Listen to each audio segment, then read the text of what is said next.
Last Thursday, at exactly 7:42 p.m., my own son stood in the doorway of the apartment we had shared for 2 years and said the words that made my heart stop.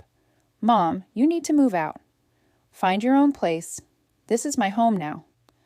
My hands trembled around the chipped ceramic mug of chamomile tea I had been holding, so badly that hot liquid splashed across my wrist. I felt the sting, but nothing compared to the burn of those words. I looked at him, my only child, the boy I raised on hand-me-down coats and chicken soup when I could barely afford both, and his face was as cold as the steel refrigerator humming behind him.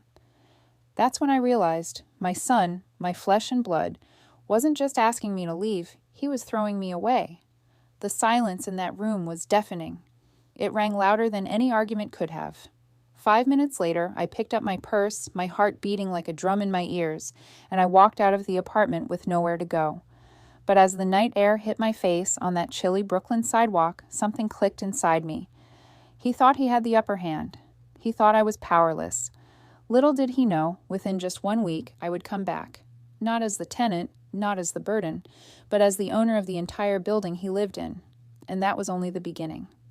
I'm Linda Marshall, 63 years old. For most of my life, I've been what people politely call a working woman. Not glamorous, not wealthy, just steady. I spent 32 years as a librarian at the Brooklyn Public Library.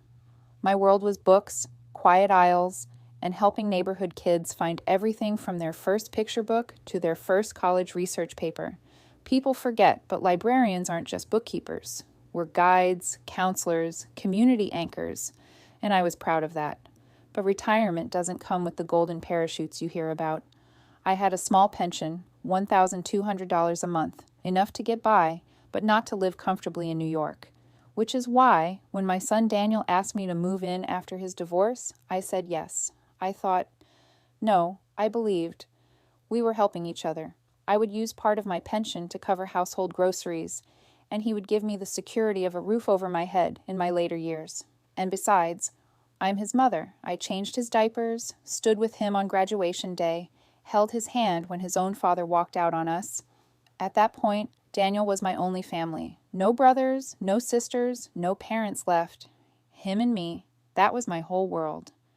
If you've ever been a parent, you know. Your child is the last person in the world you expect to hurt you. So when the betrayal came, when he stood there with that cold expression on his face, it wasn't just a home I was losing. It was everything. And that's exactly what makes this story so hard to tell, and so satisfying to finish. It started subtle. Little signs, ones I ignored because my heart refused to believe.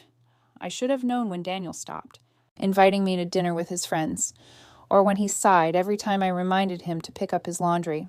But I told myself, he's stressed, he's rebuilding after the divorce, don't take it personally. The real betrayal, though, it didn't come with shouting. That would have been easier.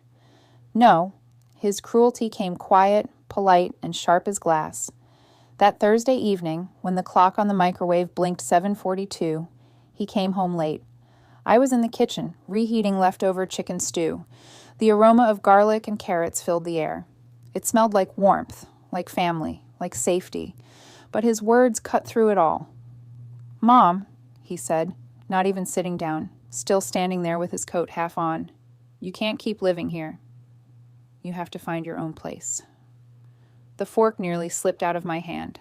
I blinked, sure I heard wrong. "What? Daniel, this is our home. We agreed." He cut me off. "No, Mom, I pay the rent. This is my apartment. I need my own space. You're in the way." His voice was cold, detached, like he was talking to a tenant, not the woman who raised him. I felt something die inside me in that moment. For 34 years I had given, sacrificed, prayed, fought to build his world, and in return, he saw me as a burden. "Daniel," my voice cracked. I thought we were helping each other. I thought, but he wouldn't even look me in the eye. He pulled out his phone, muttered something about listings in Queens, and left the room. The silence afterward was deafening. My heart hammered in my chest like it might burst. And when I glanced at the kitchen table, 2 plates, 2 napkins, 2 spoons, it hit me. I had just cooked dinner for someone who no longer wanted me at his table. the humiliation, the loneliness, the rejection. It was worse than any financial struggle I'd ever faced, because it wasn't just about losing a home. It was realizing my son, my own blood, saw me as disposable, and that was his first mistake. That night, after he told me I had to leave, I sat on a park bench across from our building, the cold iron biting through my coat. My whole world felt like it had collapsed in a single sentence. But grief does strange things. It sharpens the eye.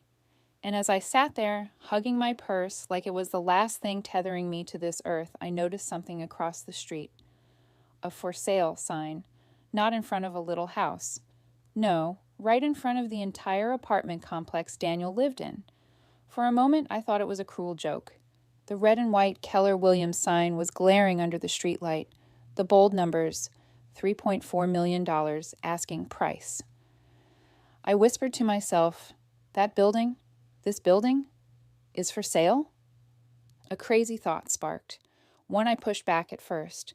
But once an idea like that sinks its claws into you, it doesn't let go. The next morning, I walked myself into Strickland Realty, an office I'd passed 100 times on Fulton Street but never stepped into. The bell above the door jingled, and a realtor named Karen looked up from her desk, all smiles and pressed blazer. "What can I help you with?" she asked. My voice shook a little, but I swallowed hard. "I saw the sign, the apartment building on East 17th. Is it really for sale?" Karen lit up. "Yes, ma'am. Prime location. 30 units. Long-term tenants. Low turnover. Owner just wants to cash out." I don't know what she saw in my face, but for the first time since the betrayal, I felt fire building in me. That was their first mistake. Daniel thought he was evicting a powerless old woman. What he didn't know? I had one card left to play. See, what Daniel never cared to remember was that I wasn't as broke as I looked. 32 years with the library meant modest wages, sure, but I'd also inherited a small piece of farmland from my parents back in Pennsylvania. And that land, sitting unused while fracking companies begged to lease it, I had resisted for years, out of principle. But betrayal changes you. Within 3 phone calls, I had $947,000 in liquid cash sitting in my savings, after a lease signing with an energy company that moved faster than I thought possible. It wasn't the whole $3.4 million, of course, but here's the key. Commercial property doesn't always sell outright in cash. That's what mortgages, partnerships, and investment groups exist for. And librarians, we are trained to research, to dig deeper than anyone expects. For the next week, I became a detective. From sunup to sundown, I buried myself in city tax records, learning who the current landlord was and why he wanted to sell. Bank lending terms, finding out I could secure favorable financing as a senior property investor, something Daniel didn't even know existed. Tenant associations, introducing myself to neighbors and learning they hated the current landlord for neglecting repairs. Every conversation, every scrap of information was another card in my hand. And the more I learned, the more one fact became clear. I didn't just have a chance to buy the building. I had the chance to improve it, and to finally hold the power my son had ripped from me. The realtor told me, best and final offers are due in 1 week. Friday, 5 p.m. sharp. 1 week to turn my life around. 1 week to reclaim my dignity. 1 week to set my son up for the most poetic downfall he never saw coming. As each day ticked away, I grew calmer, stronger. Because while Daniel thought I was wandering around looking for some cheap sublet in Queens, I was quietly preparing to hold the deed to the very walls around him. And when I finally walked into that office on Friday afternoon, pen in hand, paperwork ready, that was the exact moment the tides turned. On Friday at 4:56 p.m., I signed the contract. The pen was smooth against the thick paper, the smell of fresh ink mixing with the faint scent of coffee from the realtor's desk. My signature sealed it. I was now majority owner of the 30-unit apartment building at East 17th Street, Daniel's home. The irony? He had no idea. My first act as landlord was to call a tenant association meeting. The old landlord never bothered with them, so when I invited everyone to gather in the lobby on Sunday afternoon, Nearly all 30 tenants showed up. When I introduced myself, people clapped. One woman even cried. "Finally, someone who cares," she said, clutching her toddler's hand. I promised. Repaired elevators, working heating, a new pest control contract. I didn't just want to own the building. I wanted to redeem it. Everyone was in. Everyone, except Daniel, who showed up late in sweatpants, looked around confused, and whispered loudly, "Wait, why is my mom standing up there with the clipboard?" I looked right into his eyes when I said it. As of Friday, I am the new owner of this building. I am not your roommate anymore. I am your landlord. The entire lobby went silent. Then the whispering started, neighbors gasping, murmuring. Someone even chuckled.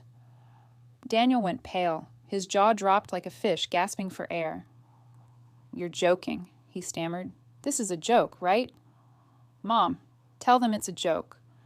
But I just smiled, calm and steady, the way librarians get when children get too noisy.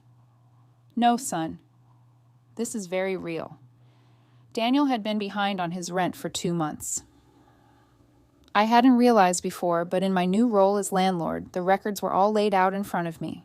$4,734.82 delinquent. When I slid the ledger across to him in front of half the tenants, the humiliation turned his ears crimson. You're going to evict me?" he sputtered. I took a long breath, savoring the tension. "I would never throw my son onto the street." He exhaled in relief. "But I will treat you exactly like every other tenant. Rent is due on the 1st. If you don't pay in full, by the 5th, I file the eviction notice." The gasp from the crowd was almost theatrical. It was my moment of power reversal, the exact opposite of the Thursday night he told me to leave. Remember, Daniel had been seeing someone new, a woman named Jessica he'd told me about in passing. Just days prior, she had confided to another tenant that she was planning to move in with him to save on her own rent. So in front of everyone, I handed Daniel a standard form. If Jessica intends to become a resident, she'll need to apply as a co-tenant. Background check, income verification, the works. His eyes nearly popped out of his skull. "You're serious?" "Dead serious." The tenants chuckled again. All the power dynamics flipped. He wasn't the confident bachelor landlord figure anymore. He was a young man being dressed down in front of a building full of witnesses. And because poetic justice isn't complete without legal weight, I announced one more thing at that lobby meeting. Effective immediately, all. Tenants who've been living with broken heat and plumbing will see their rent rolled back by 10% until major repairs are done. This includes Unit 3B, Daniel's apartment. The applause erupted. People were clapping, nodding, and staring at me like the savior they had been waiting for. Daniel, on the other hand, looked like he might actually faint. A week later, Daniel came pounding on my office door, my office now on the ground floor of his building, furious. "You embarrassed me in front of everyone." "You had no right," he shouted. I kept my voice cool. "No right? You told me to leave. You said I was a burden. I found my own place, just like you asked. Difference is, I own the deed." His mouth opened, closed, and closed again.